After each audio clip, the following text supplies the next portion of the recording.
Olá pessoal, sejam bem-vindos a mais um vídeo. Hoje vamos falar sobre como conseguir imagens nítidas. Portanto, este vídeo é feito para aqueles que estão a começar na fotografia de desporto. Portanto, se vocês já fazem isto há algum tempo, este tema será trivial para vocês, mas se estão no início, compreendo que algumas das perguntas que vocês tenham ou não compreendam o porquê de terem algumas fotos desfocadas. Então este vídeo é para isso mesmo, para vos ajudar a conseguir ter fotos nítidas. Vamos então começar com a primeira dica, que tem a ver com a velocidade do obturador. E o que é a velocidade do obturador? Muito simplesmente é o tempo que a câmara permite ao sensor estar exposto para capturar a informação. Vamos a uma situação extrema. Vamos imaginar que vocês têm um tempo de exposição de 5 segundos, ok? Então o sensor está exposto a capturar a informação durante 5 segundos. Como vocês podem imaginar, o que acontece durante 5 segundos são muitos movimentos, especialmente na fotografia de desporto, onde os atletas se movem a uma velocidade às vezes estonteante. O que é que vai acontecer? Vai ficar uma foto completamente abstrata e por vezes é esse o objetivo final, mas o vídeo de hoje é para obter fotos nítidas e na fotografia de desporto isso significa o quê? Congelar a ação. Para congelar a ação eu diria que um ponto de partida, e atenção que isto é um ponto de partida, 1 milésimo de segundo. Dependendo de outros fatores, nomeadamente da luz ambiente que vocês têm, ou seja, a luz natural que vocês têm ao vosso dispor. Portanto, um jogo de dia, a luz ambiente que vocês têm num jogo de dia é completamente diferente num jogo à noite com iluminação artificial. Portanto, isso vai afetar tudo o resto da exposição da imagem, mas por norma, 1 milésimo de segundo é um ponto de partida bom para começar a congelar a ação. E ponto de partida porquê? Porque se vocês estiverem a fotografar desportos que são muito rápidos, 1 milésimo de segundo, como já vamos ver a seguir em alguns exemplos, não é o suficiente para congelar a ação. Portanto, vocês têm que adaptar a velocidade do obturador mediante a situação que vocês têm. Por exemplo, crianças que são mais lentas, num desporto que não seja assim muito rápido, se calhar 1 milésimo de segundo chega e sobra. Mas, por exemplo, beisebol, futebol, hurling, etc., coisas, desportos com um movimento muito rápido, 1 milésimo de segundo não é suficiente. Mas essa seria, sem sombra de dúvida, a primeira dica. Ter a certeza que vocês têm uma velocidade do obturador rápida o suficiente para congelar a ação. Vou-vos mostrar então agora alguns exemplos para vocês verem as diferenças que faz ter uma velocidade do obturador rápida ou lenta. Ok, exemplos então com a velocidade do obturador e eu disse 1 milésimo de segundo para ponto inicial, certo? A olho nu parece que a foto está relativamente bem focada e atenção que eu estava a trabalhar com uma luz de ambiente mesmo muito má, um jogo à noite, vocês conseguem ver que o ISO já via nos 6400, ok? Se eu aproximar, eu consigo ver que este pé não está focado. Porquê?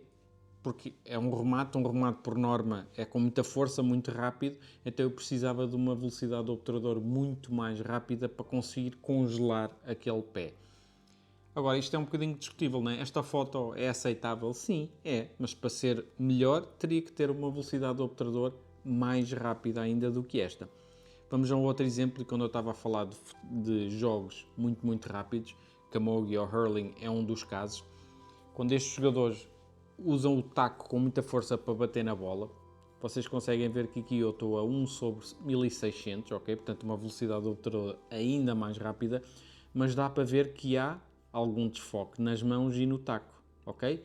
A jogadora está focada, mas o taco e as mãos não estão. Portanto, eu necessitava ainda de uma velocidade ainda mais rápida para conseguir apanhar isto mesmo no ponto. Vamos a outro exemplo. Este aqui está a 3200, ok? E agora já tenho absolutamente tudo focado. Portanto, obviamente, às vezes, dependendo da luz ambiente que nós temos que compensar no outro lado. Por vezes, não temos outra solução que não subir o ISO, porque queremos congelar a ação, temos que ter uma velocidade do obturador muito rápida. Para congelar a ação, o ISO vai sofrer, ok? Em jogos durante o dia, esse problema já não se vê tanto. Segunda dica tem a ver com o tipo de foco que vocês designam para a câmara. Nas câmaras Canon tem o One Shot, AI Focus ou Servo. O que nós queremos é Servo. O que é que isto faz? Faz com que as câmaras, quando estão carregadas até meio o botão de disparo, a câmara esteja constantemente a tentar obter o foco do sujeito. Isto porquê? Porque quando nós estamos a fazer o tracking de atletas, eles não estão estacionários, eles estão em movimento constante. Portanto, nós queremos, obviamente, estar sempre a ter os atletas em foco. Portanto, servo é muito, muito importante. Depois, se vocês quiserem, existe uma técnica, isto aqui é um bocadinho mais avançada e eu já fiz um vídeo sobre isto, que é o Back Button Focus. O que é que isto faz? Faz com que nós removemos a funcionalidade de foco do botão do obturador e coloquemos num botão atrás. Então aí o botão da frente de disparo faz apenas o metering e tira a foto, e para focar usa-se este botão aqui atrás, o AF On. Isto é uma técnica um bocadinho mais avançada, não faz com que vocês tirem fotos mais nítidas, mas dá-vos um controlo adicional ao foco. Uma vez mais, isto é uma técnica avançada, só queria mencionar porque se vocês já se sentem um bocadinho mais à vontade e querem ter um controlo adicional, poderão então ponderar aprender esta técnica, vejam um vídeo para aprender mais. Falando ainda de foco, se vocês têm uma câmera mirrorless um bocadinho mais avançada, que tem um sistema de foco absolutamente excepcional como este, o caso desta R6 Mark II, que detecta pessoas, animais, veículos, etc. Aliás, quando detecta humanos, detecta também o olho. Portanto, esse sistema de foco ajuda imenso, ok? Mas para quem está a começar na fotografia de desporto, se calhar até tem uma câmera um bocadinho mais limitada, talvez até uma DSLR, onde não tem estes sistemas de focos mais avançados. Então, que pontos de foco é que vocês devem escolher? Na minha opinião, acho que vocês devem escolher um ponto simples central e apontar para o peito do atleta. Isto porquê? Porque o peito é a parte mais fácil de conseguir focar, e se o peito está focado, por norma, a cabeça também vai estar. E é a parte maior do atleta onde vocês conseguem fazer o tracking, do que estarem a tentar acertar na cabeça, que é mais pequenino. Portanto, o plano de foco, ou seja, a zona da imagem, e já lá vamos, que está focada, se o peito estiver focado, provavelmente a cabeça também vai estar. Eu digo o ponto central porquê? Porque o ponto central, especialmente nas DSLRs mais antigas, é o ponto mais preciso de foco. As câmaras mais avançadas, as mirrorless novas, quase que não faz diferença qual é o ponto que vocês escolhem, se é o central, se é aquelas zonas expansíveis, mas das DSLRs mais antigas o ponto central é aquele mais preciso, e tanto nas DSLRs como nas mirrorless não deixem que a câmara escolha o ponto de foco, porque a câmara não faz a mais pequena ideia o que é que vocês querem focar. Se vocês definirem que é o ponto central, vocês aí fazem o vosso framing mediante esse ponto. E agora vamos então falar do que é da abertura do diafragma, ou seja, quanto é que a lente abre para deixar entrar luz e como é que isso afeta a imagem. Ora, a abertura do diafragma, quanto mais abrir, ou seja, quanto mais pequeno for o número, isto aqui pode causar alguma confusão. Por exemplo, uma abertura de 2.8 abre muito mais do que, por exemplo, f11. f11 é uma abertura muito pequenina, deixa entrar muito pouca luz. f2.8 abre imenso e deixa entrar muita luz. O que é que isto significa? Significa que o plano de foco, ou seja, a zona da imagem que está focada, com uma abertura maior, ou seja, 2.8 neste exemplo, é muito mais restrita. Portanto, as coisas que estão focadas na imagem são muito menos. F11, praticamente tudo que vocês veem na câmara está focado. Ora, na fotografia de desporto, e especialmente se nós investimos tanto dinheiro numa lente tão rápida como esta 70-200 f2.8, nós queremos usar a lente, na maior parte dos casos, a 2.8.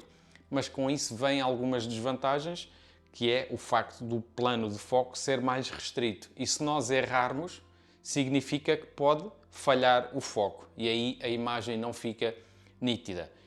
Vamos agora ao Lightroom para eu vos mostrar alguns exemplos de quando eu, estando a 2.8, falhei no foco dos atletas. Ok, vamos então agora mostrar-vos exemplos onde uma abertura do diafragma muito grande, ou seja, o número pequeno 2.8, pode fazer a diferença nas zonas que estão focadas ou não. Neste exemplo que vocês estão a ver, assim à primeira vista, olho nu, até parece, o foco está bom, não há qualquer tipo de problema.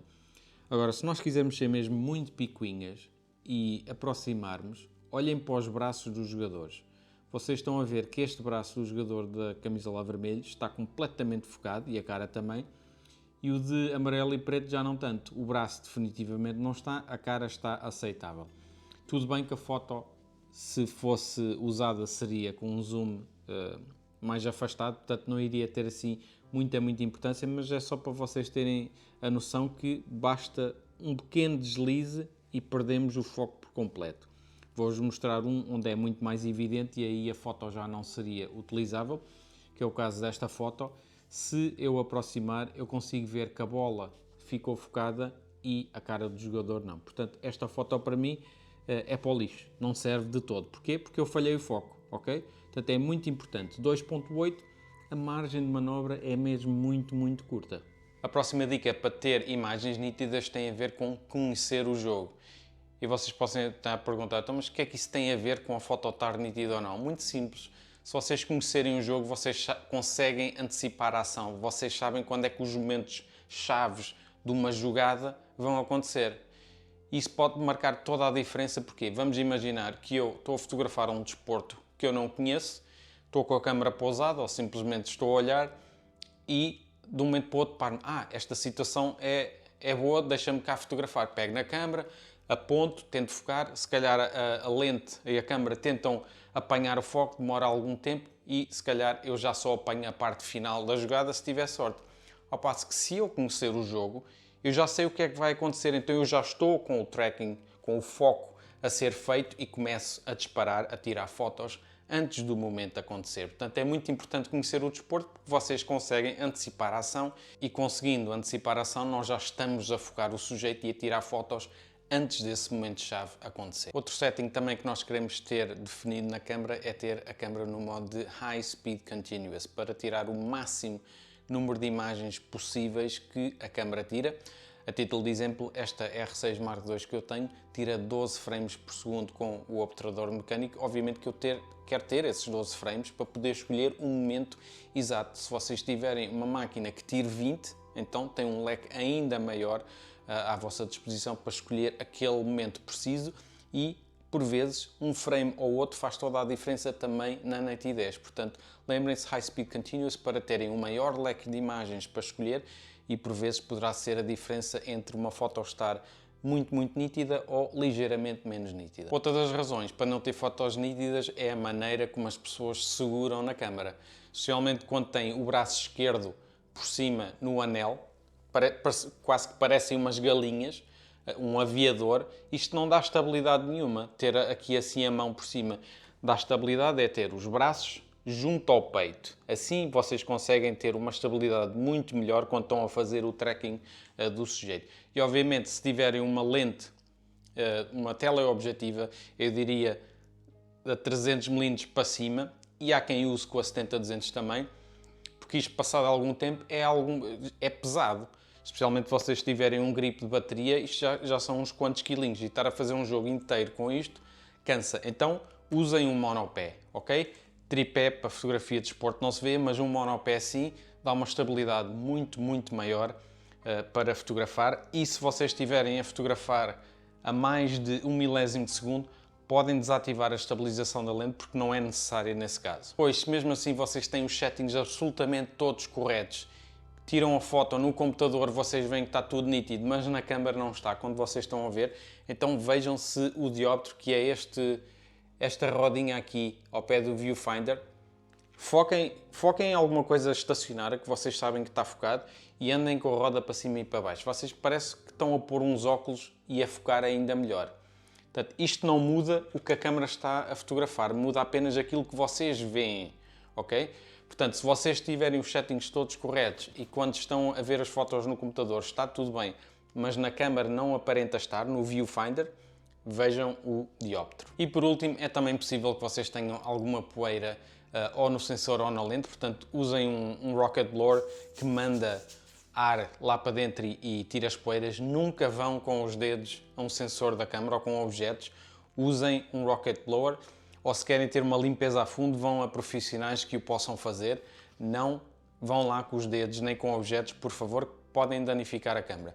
Mas um rocket blowerzinho, isto é um acessório que custa 5 euros, se tanto, consegue ajudar a tirar aqueles pelos ou aquelas poeiras. Se vocês alguma vez virem um pelo na câmara, não vão lá com as mãos. Muito cuidado para não danificar a lente ou o sensor da câmara. Na parte da frente da lente, podem limpar com aqueles paninhos de óculos para tirar qualquer sujidade que tenha a lente também. Dito isto, acho que são todos estes os fatores que podem fazer com que vocês tenham umas fotos menos ou mais nítidas. Portanto, espero que isto tenha ajudado e se ajudou, cliquem nesse like, subscrevam ao canal, pessoal, se ainda não estão subscritos e até à próxima, fiquem bem. Boas fotos!